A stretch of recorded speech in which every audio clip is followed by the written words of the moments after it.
안녕하세요. 아부작계 김성묵입니다. 이 땅에는 두 종류의 공동체가 있습니다. 하나는 생명나무 공동체, 또 하나는 선악과의 공동체입니다. 하나님께서 천지창조의 가장 클라이막스에 창조하신 최고의 걸작품 가정은 있는 내 뼈 중에 뼈, 살 중에 살이라는 그런 감사와 사랑이 담긴 그런 고백 위에 세워진 생명나무 공동체입니다. 벌거벗으나 부끄러움이 없는 공동체, 정직과 투명함, 진실과 성실, 신뢰와 소망으로 가득 찬 공동체, 또 부부가 독립되어 있지만 하나로 연합되어 있는, 생육하고 번성하고 충만하고 정복하고 다스리는 명령에 따라 생명이 창조되고 생명이 자라며 치유되고 회복되어 하나님의 형상을 드러내며 하나님의 나라와 의를 이루어가는 공동체가 바로 생명나무 공동체입니다. 그곳에는 기쁨과 감사, 평안과 생명이 넘칩니다. 이해와 용납과 용서가 있습니다. 나의 약함과 또 부족함을 드러내도 부끄럽지 않고 실수를 해도 수치를 당하지 않습니다. 그곳에는 격려와 배려, 상호 존중이 있습니다. 하나님의 꿈이 담긴 공동체, 그것이 바로 생명나무 공동체입니다. 그러나 하나님의 꿈을 무너뜨리려는 어둠의 영과 세력들은 끊임없이 생명나무 공동체를 선악과의 공동체로 바꾸려고 합니다. 이것이 바로 창세기 3장의 이야기입니다.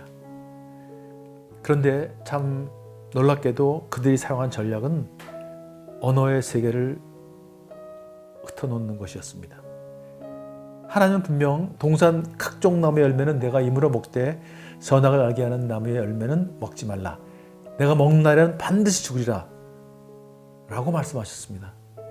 그런데 간교한 뱀은 하와에게 살며시 다가와 하나님이 참으로 너희에게 동산 모든 나무, 이 모든이라는 말이 참 중요합니다. 모든 나무의 열매를 먹지 말라 하시더냐 라고 묻습니다. 언어를 살짝 트위스트, 왜곡시켜 놓는 것이죠.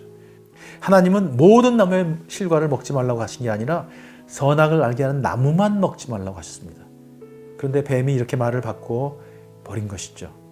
언어의 세계를 교묘히 흔들고 있습니다. 이때 하와의 대답에서 뱀의 전략이 먹혀 들어갔음을 우리는 확인할 수 있습니다. 동산나무 열매를 우리가 먹을 수는 있으나 동산 중앙에 있는 나무의 열매는 하나님의 말씀에 너희는 먹지도 말고 만지지도 말라. 만지도 말라는 데가 있습니다. 자신이 안엔 분노가 있는 것이죠. 좌절이 있는 것이죠. 너희가 죽을까 하노라. 하나님 만지지 말라는 말씀을 하지 않으셨습니다. 또 죽을까 하노라 한 게 아니라 반드시 죽으리라 하셨습니다. 그러자 뱀이 이렇게 속삭입니다. 너희가 결코 죽지 아니하리라. 너희가 그것을 먹는 날에는 너희 눈이 밝아져 하나님과 같이 되어 선악을 알 줄을 하나님이 아심이라.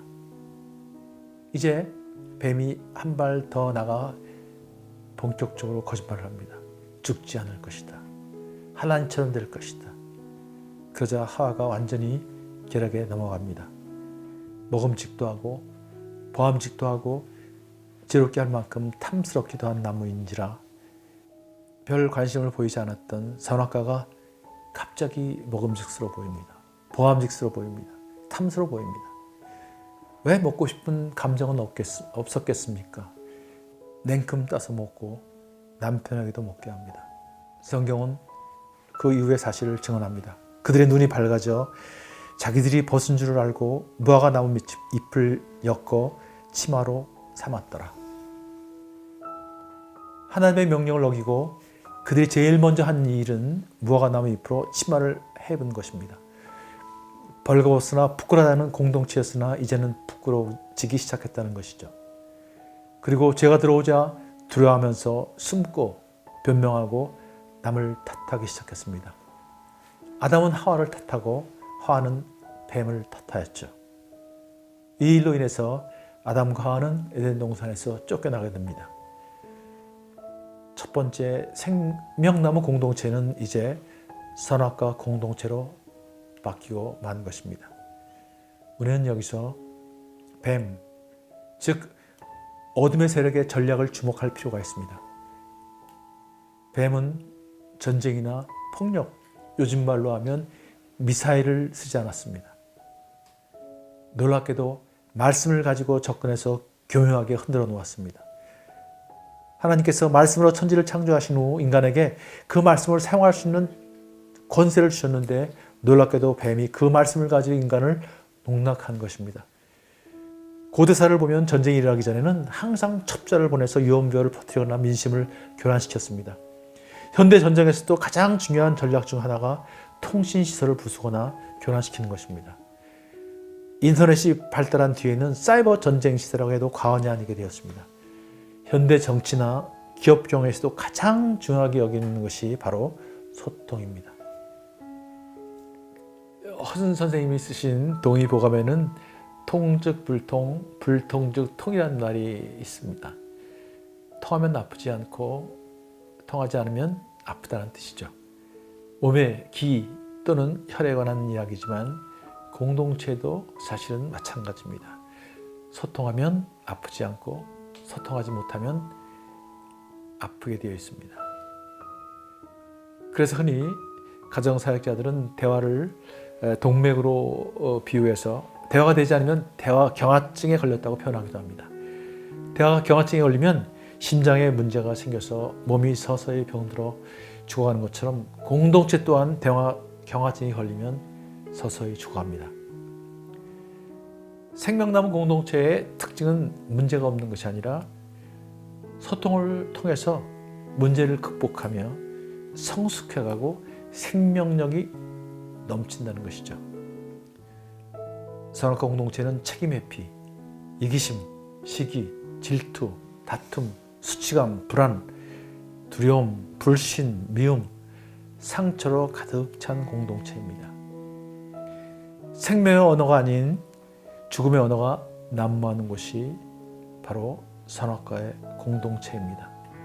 옳고 그름으로 늘 상대방을 정죄하는 공동체. 사랑에 빠졌을 때 우리는 이런 말을 합니다. 당신을 안 만났으면 어떻게 됐을까? 제대로 못 살았을 거야. 그런데 갈등에 빠지면 뭐라 그러죠? 사실 저도 이 말하기가 굉장히 캥깁니다. 제가 한 말이기 때문에 어쩌다 너 같은 걸 만났냐. 사랑할 때는 상대방이 좀 섭섭하게 하거나 잘못을 저질러도 그럴 수도 있지 라고 이해합니다. 그러나 갈등이 심해지면 또 상대방이 조금 섭섭하게 하고 실수를 하면 어떻게인가 그럴 수가 있냐 라고 날카롭게 각을 세웁니다. 가정이나 공동체에서 어떤 언어를 사용하는지 살펴보면 좋겠습니다. 내가 생명의 언어를 사용하는지 죽음의 언어를 사용하고 있는지를 살펴보아야 합니다. 죽음의 언어는 불통의 시작이자 뿌리입니다. 생명의 언어로 바꿔야 합니다. 말은 생명을 살리기도 하고 죽이기도 합니다. 말에는 씨가 있다고 얘기합니다. 70년을 함께한 부부가 있었습니다. 이제는 할머니가 된 그 아내분이 남편에 대해서 이렇게 말했습니다. 저 사람은요, 내가 어떤 음식을 해줘도 당신이 해준 건 정말 맛있어요 라고 맛있게 드셨습니다.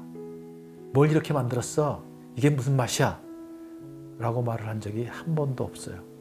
그리고 나한테 절대로 반말을 쓰지 않았어요. 이 부부가 70년을 행복하게 산 해로한 비결이 바로 여기 있습니다. 서로를 존중하고 배려하는 생명의 언어가 바로 생명나무 공동체를 만든 것입니다. 인류를 구원하시기 위해 이 땅에 오셔서 십자가를 진 예수님의 꿈도 바로 생명나무 공동체의 회복이었습니다. 성령의 사건으로 인류가 구원을 얻었다면 우리 가정에도 성육신의 사건이 일어나야 합니다. 선악과의 공동체로 변해버린 우리 가정을 생명나무 공동체로 회복시켜야 합니다. 먼저 가정의 질상인 아버지가 십자가에 못 박혀야 합니다. 문제가 있으십니까?